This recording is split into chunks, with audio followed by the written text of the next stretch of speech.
Good evening everyone, here is our latest video update on Typhoon Bopha or Bagyong Pablo on this Saturday evening, December 8th, 2012. The system continues to move very near the western portions of northern Luzon, a very big change from our forecast a few days ago when we were expecting this system to die over the South China Sea. Now it is threatening to impact parts of the provinces out here in Luzon. It was last located approximately 180 kilometers west of Vigan City, Ilocos Sur, 200 kilometers southwest of Lawag City, Ilocos Norte, or about 260 kilometers northwest of Dagupan City, Pangasinan. Maximum sustained winds have slightly weakened to 150 kilometers per hour with gusts of up to 215 kilometers per hour according to JMA.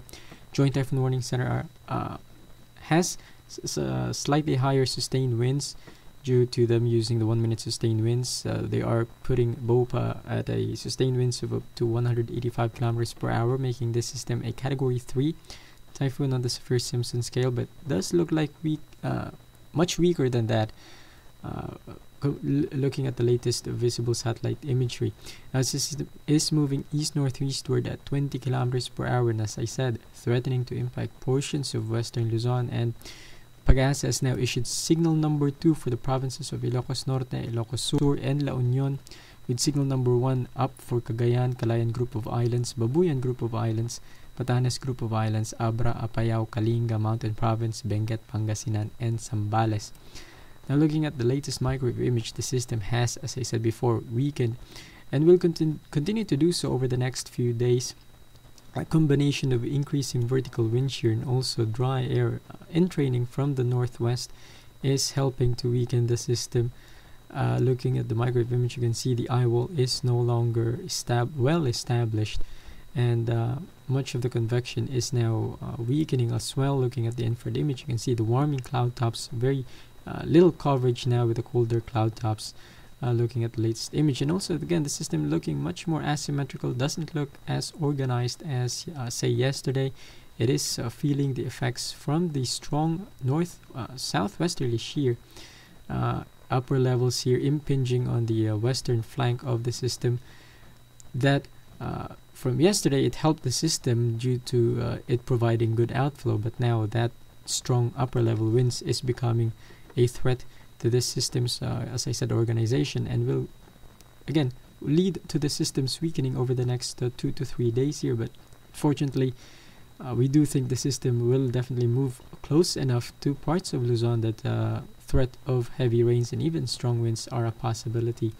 Now looking at the latest Doppler radar image from PAGASA, located on the Baguio City site right over here in the province of Benguet, you can see the light to moderate rains moving in from the west over the South China Sea, still not impacting parts of Luzon. However, there are isolated rain showers forming, impacting parts of, again, Benguet, the provinces of Ilocos Sur, and also down here to the western side, even Zambales and western parts of Pangasinan could see some light rains overnight. Now, those coverage and the intensity of those rains will begin to increase as we head into the morning hours, as again the system will move very close, particularly to the north. Not included in this radar image, but we are expecting parts of Ilocos Norte and also actually here in Ilocos Sur to see some rains beginning tomorrow morning, and that could continue as we head over into Sunday and Monday. There could be as much as 50 to even 100 millimeters of rain, so residents along the western coast of Luzon are urged to be alert and continue to closely monitor the developments and the progress of the system. Now, looking at the latest forecast tracks, beginning with PAGASA, they have significantly changed their forecast from yesterday. Remember, they were expecting the system to continue moving north, expecting to exit the Philippine Air Responsibility by Monday. Now, looking at the latest forecast from the agency, they have again shifted their forecast to the right, expecting a landfall in Ilocos Norte tomorrow morning perhaps, and then moving off into the Philippine Sea, perhaps moving northeastward and weakening along the way. Now looking at the forecast from the Joint Typhoon Warning Center, they are still expecting a loop, so a very different forecast here between the agencies, as you can see. PAGASA forecasting a landfall across Ilocos Norte. Meanwhile, Joint Typhoon Warning Center still showing that loop, perhaps moving just west of Ilocos Sur by tomorrow afternoon, and then moving off to the southwest away from Luzon, also weakening to a tropical storm by tomorrow. And finally, we have the Japan Meteorological Agency showing almost the same forecast as the Joint Typhoon Warning Center, but looking at the forecast here, much abrupt turn compared to Joint Typhoon Warning Center. You can see JMA is putting this system very near, perhaps say southwest of Lawag by tomorrow afternoon, perhaps within 50 kilometers, and then quickly turn it to the southwest, away from Luzon Island, but still likely to bring some impact. So the thing here is that either scenario, either it makes landfall or either it moves very close to Ilocos provinces. The possibility of seeing some heavy rains and windy conditions, especially near the coast, are increasing, especially if it does make landfall. And there are increasing support for the scenario that PAGASA is showing. In fact, we're not going to be surprised if this system actually makes landfall tomorrow. And that is why they are ahead of this system in terms of issuing signal warnings. And as I said before, we urge everyone across the western parts of Luzon and also the mountainous regions out here, Kalinga, Apayao, Mountain Province, to be on high alert as well for the possibility of heavy rains beginning tomorrow afternoon, perhaps lasting into Sunday and into Monday. Again, as I said before, we expect as much as 100 millimeters, especially near the mountains. So the of landslides are likely. However, they won't be as widespread, probably won't be as severe as the one we've seen in Mindanao over the past 3 days here.